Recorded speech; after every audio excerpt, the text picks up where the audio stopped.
Good morning and welcome to our in-gathering service this morning. Our prelude is Come, Come, Whoever You Are. I would highly recommend that while we sing this, we take some time and wave at each other virtually, because even though we can't be together in body, we certainly are in spirit.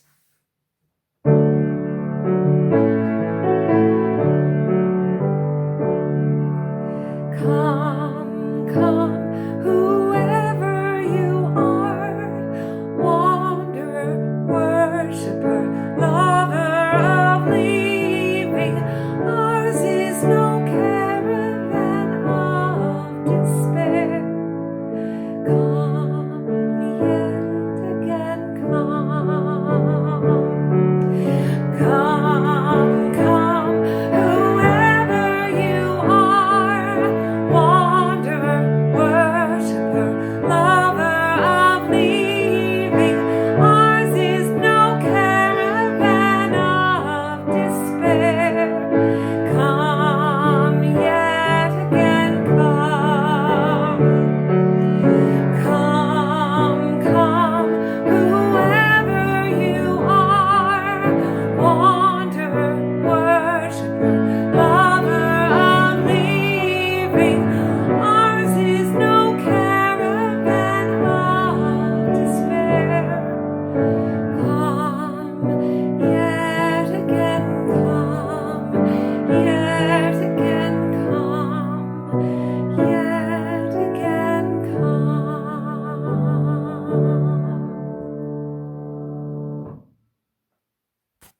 Good morning. We have a little video for you. I would suggest that you might want to turn your sound up because I was the tech person on this and I got it as loud as I can get it, but it's a little quiet. So just hang on and we'll have that ready for you. This year's in-gathering service. The church is not the same without everybody and we all miss you, but we thought you might be interested to see what the church looks like right now when you're not with us. So we're going to take a quick walk through this morning and have a look around. First, we got to unlock the door because it's not open on Sunday mornings anymore.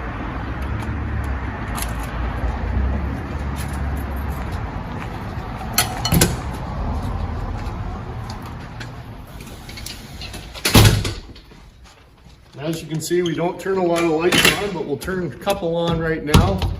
Fellowship Hall is very empty without all the kids and the children on Sunday mornings, but we've been having a good time talking to you and communicating with you through UU family events and through the weekly messages and other emails. And hopefully most of you got some nice postcards this summer from me just to say hi. While we can't see you in person, we haven't totally forgotten about you. We're just going to go into the hallway and have a look at how we try to remember you around here.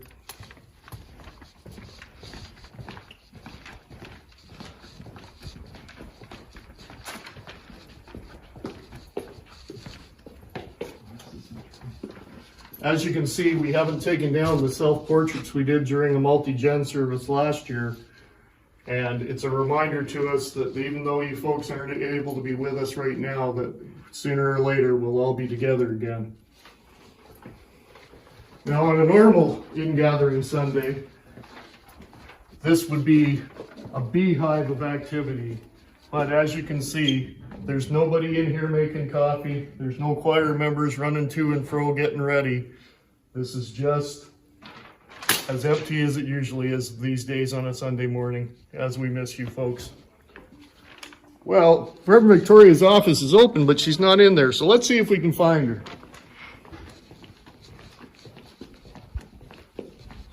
She's almost there. There she is. Hi. So most Sunday Good mornings, to see you. these days, Reverend Victoria sits in her office on her Zoom, and I sit in my office on my Zoom. So that's what we'll be doing again this morning for our in-gathering. However, we wanted to make this video, and Reverend Victoria, hopefully you can join us in the garden in a few minutes. I'll be there in just a second. Let me go put these down. Okay, thank you. Now the sanctuary is going to look a little different because we've set it up for meetings for some of our groups that are dealing with some addiction issues. So it's got some chairs in a circle, and we've been doing a lot of work with some new equipment. So hopefully we'll be doing some live streaming, and our Sunday morning programming will be even better online in a few weeks. And let's turn the lights on in here too. Yeah, as you can see, we're not really set up to have congregants here right now.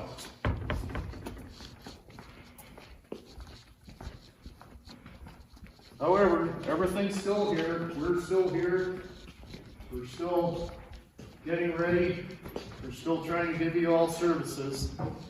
And we want you all to remember that whoever you are and wherever you are physically, whenever you are watching this, whoever you love and wherever you are on your spiritual journey or quest for meaning, you are the people of this church, and we welcome you today to this online worship.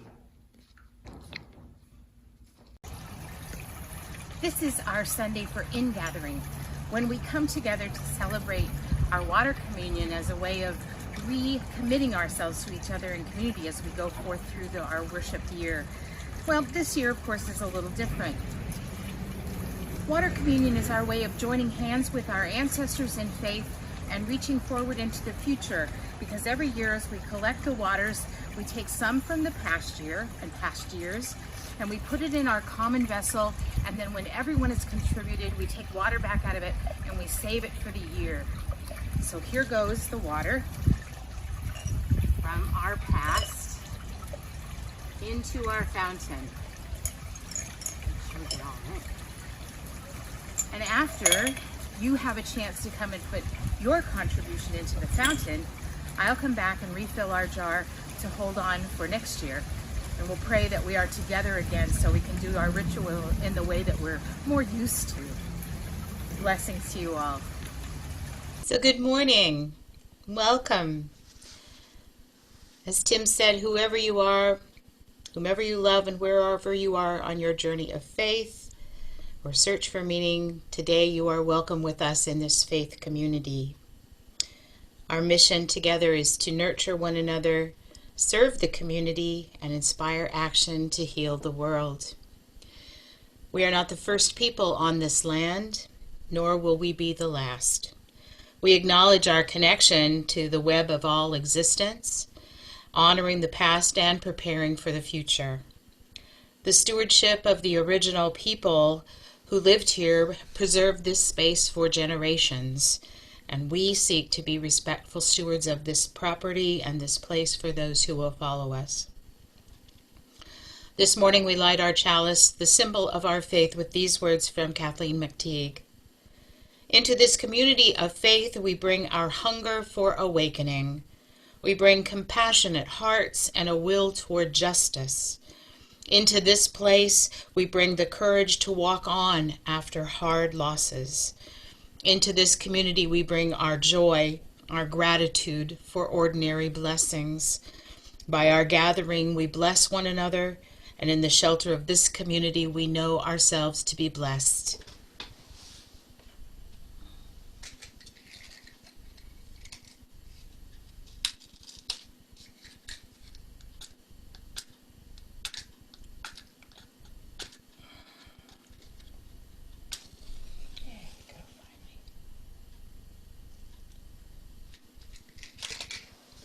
Please join me in saying our chalice lighting unison words. May this flame be our light of friendship and love. Rachel is going to lead us in our next joyful song this morning, Enter, Rejoice, and Come In. So please join your voices in song. Number 361, Enter, Rejoice, and Come In.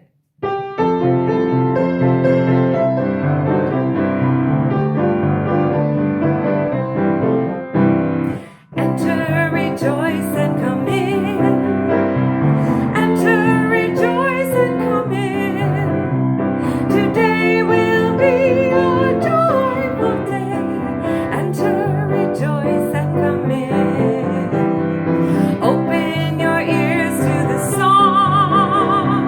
Open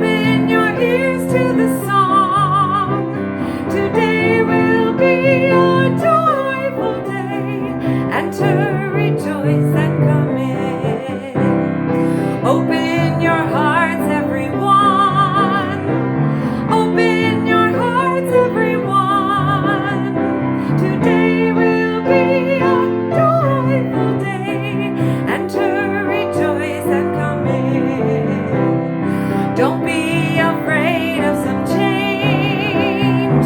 Don't be afraid of some change. Today will be a joyful day, and to rejoice and come in. And to rejoice and come in.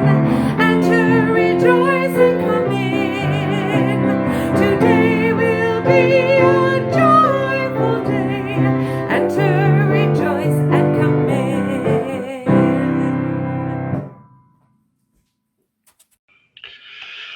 Good morning. After a shaky start, here we are. A lot of you are probably starting some new phase of your life this month. Many of the kids are going back to school, and our service theme this month is kindness. And I think September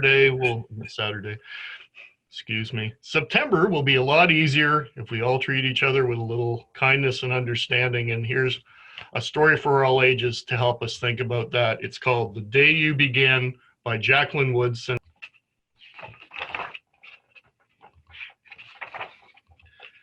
There will be times when you walk into a room and no one there is quite like you. Maybe it will be your skin, your clothes, the curl of your hair.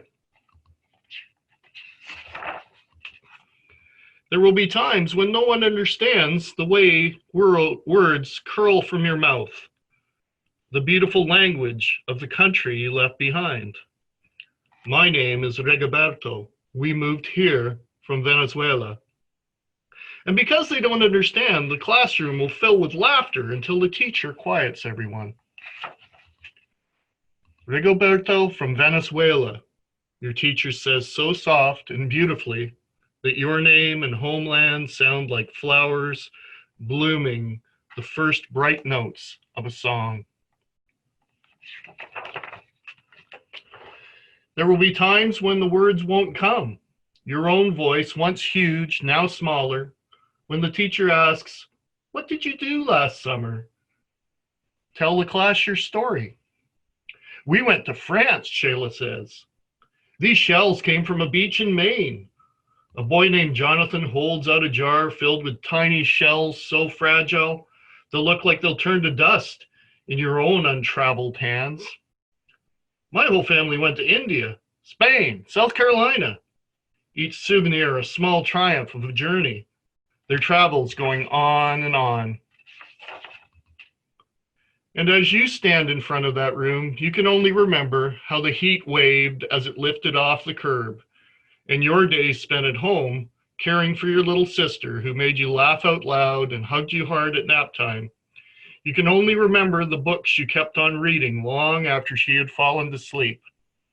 And in that room, where no one else is quite like you, you'll look down at your own empty hands and wonder, what good is this when other students were flying and sailing and going somewhere? There will be times when the lunch your mother packed for you is too strange or too unfamiliar for others to love it as you do.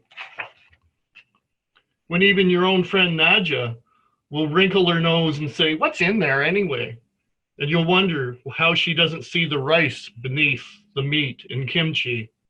You'll wonder why she doesn't remember that rice is the most popular food in the world. There will be times when the climbing bars are too high, the run is too fast and far, the game isn't one you can ever really play.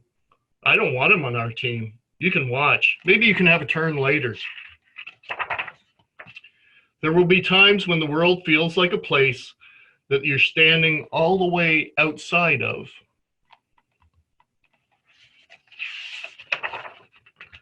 And all that stands beside you is your own brave self, steady as steel and ready, even though you don't know what you're ready for. There will be times when you walk into a room and no one there is quite like you until the day you begin to share your stories. My name is Angelina, and I spent my whole summer with my little sister, you tell the class, your voice stronger than it was a minute ago, reading books and telling stories. And even though we were right on our block, it was like we got to go everywhere.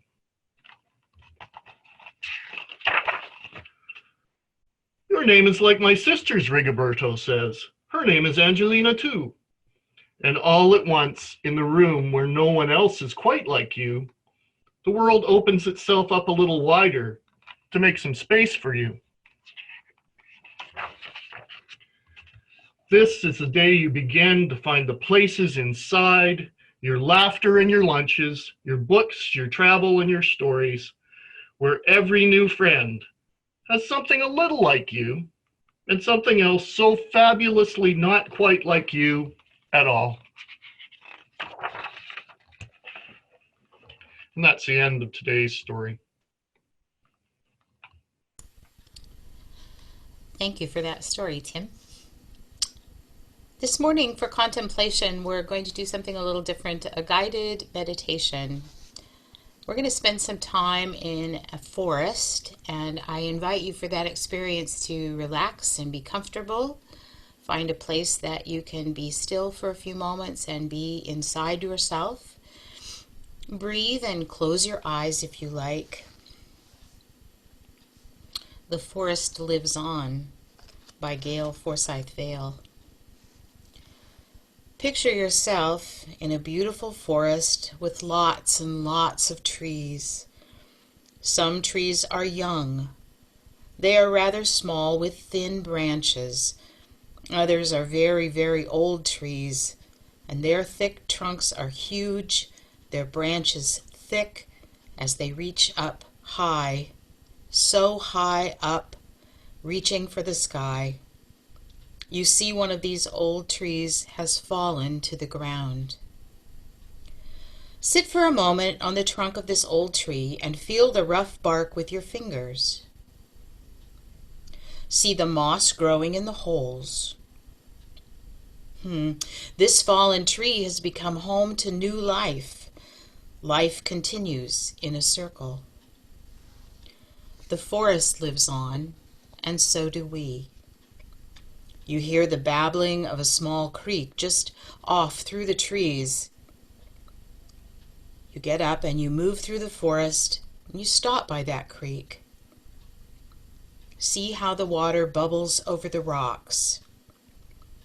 See how the water flows around the sticks. See how the water falls over the drop.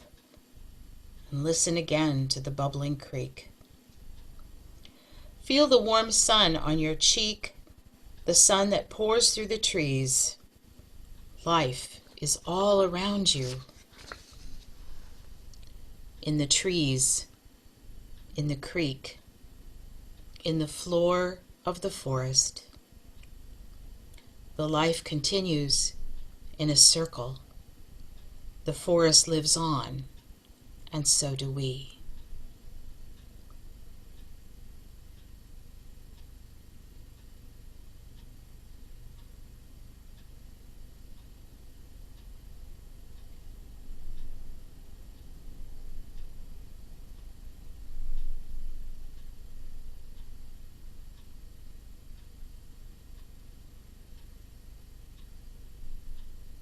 Now Cindy will lead us in some chanting this morning. Today's chant is Loka Samasta Sukhino Bhavantu. May all beings be happy and free, and may my thoughts, words, and actions contribute to this. There's time between each chant to take a nice deep breath.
seems perfectly wonderful to celebrate our annual ingathering, which includes, of course, our UU ritual of water communion on a rainy Sunday.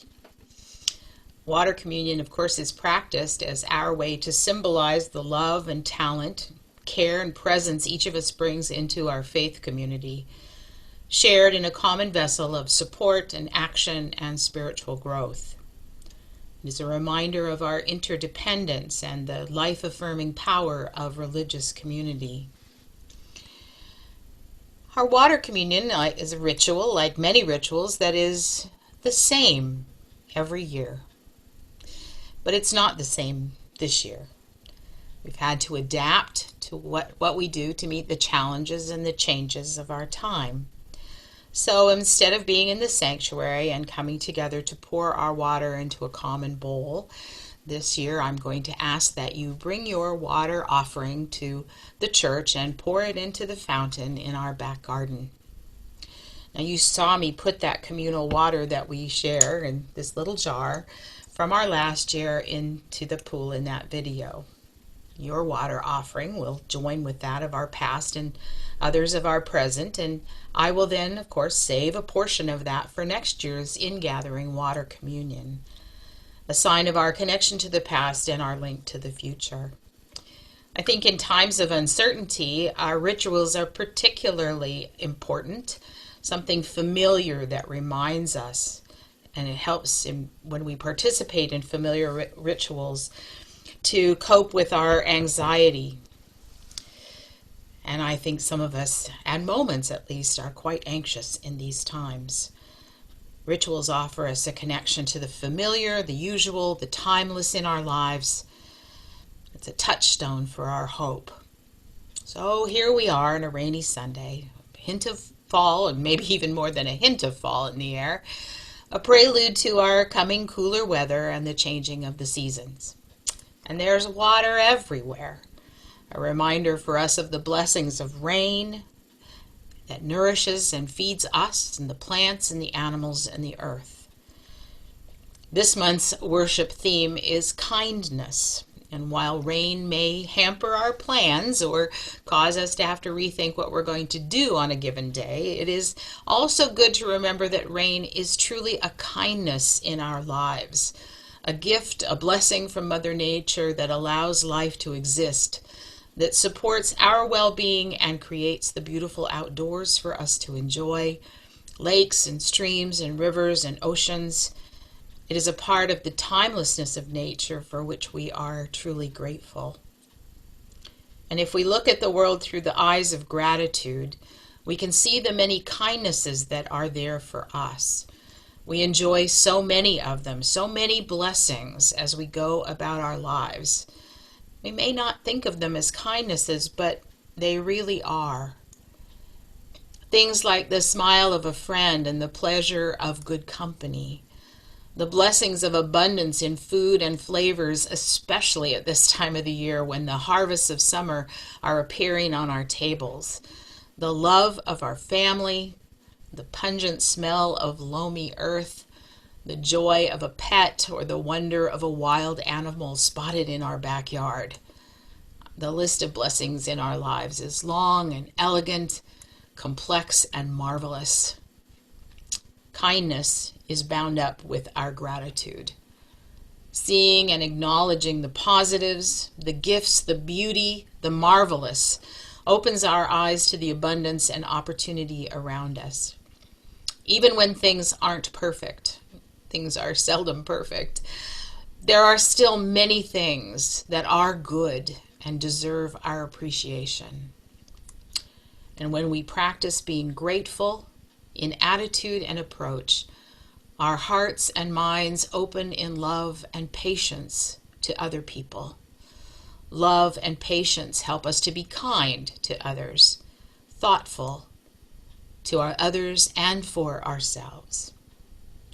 To remember in those moments that we can treat each other and ourselves gently and with care, that we can be considerate and nice to another, and assure that our presence for them is a blessing instead of a bane. I know that things happen to disrupt our lives. I know we experience loss and pain and hurt. I know that there are changes that come from aging and illness. And then also there are just those times when, for whatever reason, we're short-tempered. They're inevitable in our lives, and they happen in every life. It's not what we experience that makes us what we are. Rather, it is how we make choices about our actions and reactions in response to our situation. There are so many things that we really have very little control of, the circumstances of our lives, but we have complete control over our choices of what to do with those circumstances.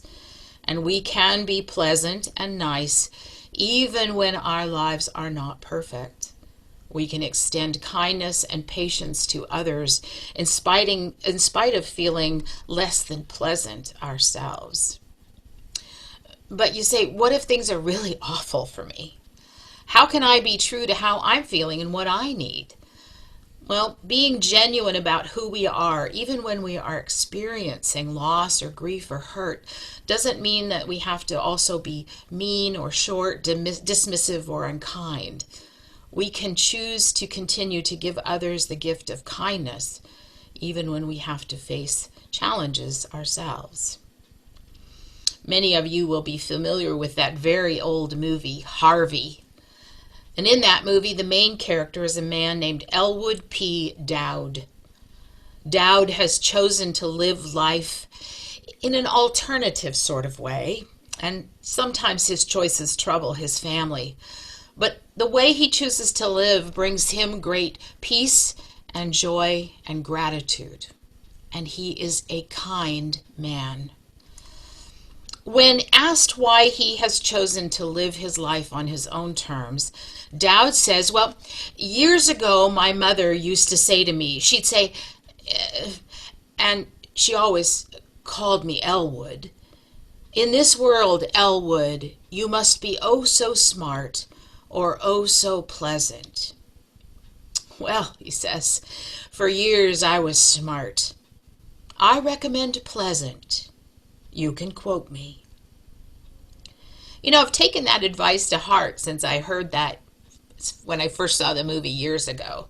I thought, I wonder what it would be like if I chose to be pleasant. I'm still smart, sure, I still have brains, but choosing to be pleasant has had many wonderful rewards, and not just feel-good outcomes, although those are certainly there. It's also, frankly, resulted in discounts and room upgrades and tangible rewards in the larger world that seem to come from simply being empathetic and kind, pleasant, to desk clerks and salespeople and people that I meet every day. And yes, I still feel good about it too. So this month, September, as we enter into another church year in a different set of circumstances, as you go back into school and back into life in different ways, look for ways to increase your kindness quotient. Consciously look for those aspects of life for which you are grateful. Embrace your blessings and pass them on in the form of patience, of compassion, of being pleasant, of being kind. Blessed be.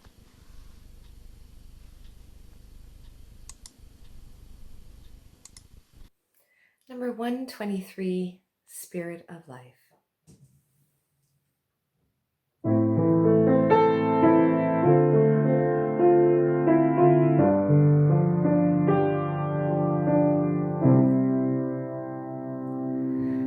Spirit of life, come unto me, sing in my heart all the stirrings of compassion, blow in the wind, rise in the sea, move in the hand, giving life the shape of justice.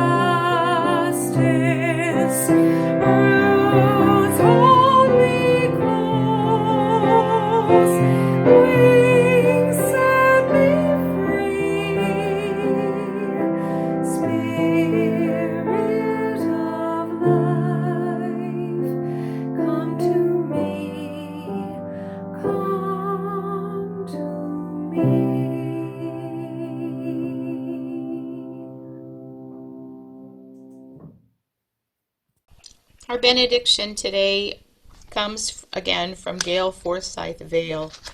It's called Blessing for Friends. They live down the street. They live far away. We phone them, IM them, hang out after school. Thanks to new friends and old friends and ones we've not met. Friends are honest and loyal, kind, funny and fun. Friends make you feel good, cheer you up when you're blue. Thanks to new friends and old friends and ones we've not met. Sometimes we're quite different, maybe not the same age, same gender or race, might not even live the same way. Thanks to new friends and old friends and ones we've not met. We have interests in common, we talk or we play. We have hobbies together, we have secrets we share. Thanks to new friends and old friends and ones we've not met. We make friends through our church, where we laugh, work, or share. We build bonds of trust and of caring and love, thanks to new friends and old friends and ones we've not met. Friends are not always perfect, and neither are we. We get busy or grumpy, but we're loved just the same. Thanks to new friends Friends and old friends friends and ones we've not met.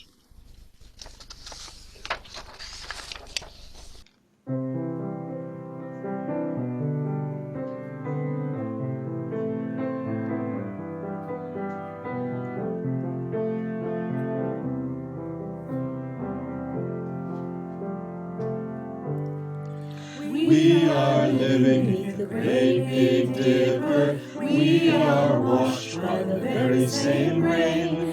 We are swimming in the stream together, some in power and some in pain. We can worship this ground we walk on, cherishing the beings that we live beside. Loving spirits will live forever. We're all swimming to the other side. I am alone, I am searching, Hungering for answers in my time. I am balanced on the brink of wisdom. I'm impatient to receive a sign. I move forward with my senses open. Imperfection be my crime. in humility I will listen. We're all swimming to the other side.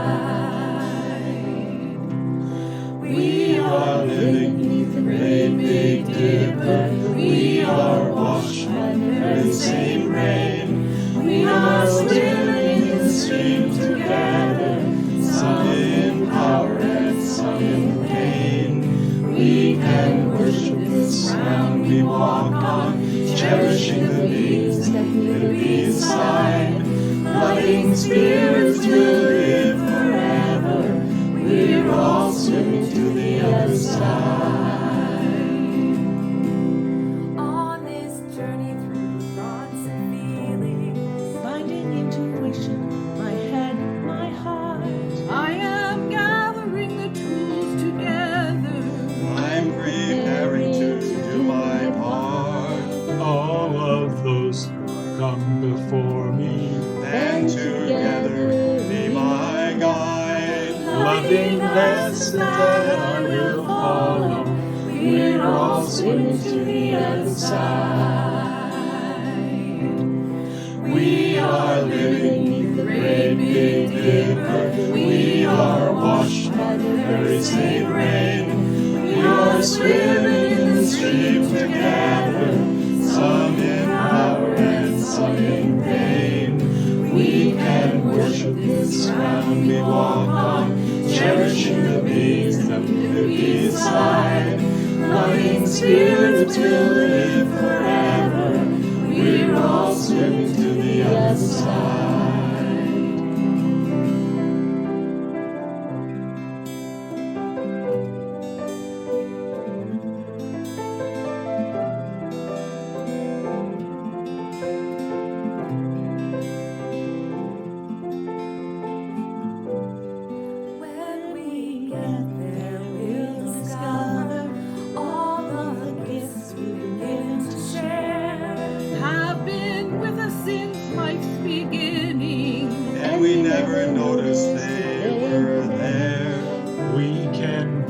ignorance at the brink of wisdom, never recognizes that we've arrived. Loving spirits will live forever. We're all swimming to the other side.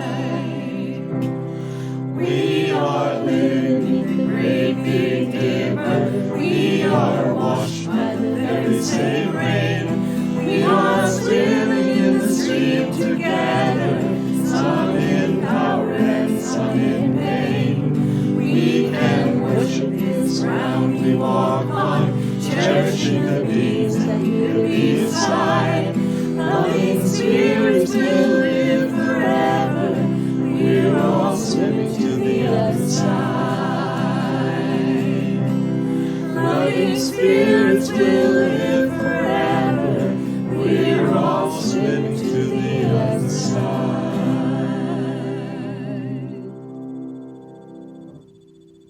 Tim, do you have any announcements or anything you want to share this morning? Yes, we have one more special announcement. And this announcement comes from members of the search committee that brought Reverend Victoria to our church. And it's soundly seconded by our board. It's hard to believe that today is the 11th time that Reverend Victoria has welcomed us to the start of a new church year. It's even harder to believe that this will be the last time. As most of you know, Victoria will be retiring at the end of this church year next June. Her ministry with us has been a great success. She has helped us to mature as a congregation and to adopt and implement a mission to nurture one another, serve the community, and inspire action that heals the world. There will be opportunities throughout the year to celebrate her time with us and to express our love for her. Of course, there will also be sadness when she leaves and uncertainty as we move forward with an interim minister who we don't yet know. But for now, let's embrace a spirit of celebration as we enter this special year and be grateful for the opportunity to share it with Victoria and with one another. Blessed be. And I'd just like to remind everyone that the first way you can thank Victoria would be to drop by the parking lot between 12 and 1:30 today, and we'll be out there, masks on, allowing for a blessing of backpacks and briefcases and whatever other work tools you want blessed. And it also is an opportunity for you to visit the gardens and add your water for our water communion today. And at that, we will end the service for now. And if you would like to stay online for chat rooms, though invitation will be coming out as soon as folks that want to leave have left. So just hang on there if you do want to be in a chat room, and I'll set that up for you. Have a great day, everyone.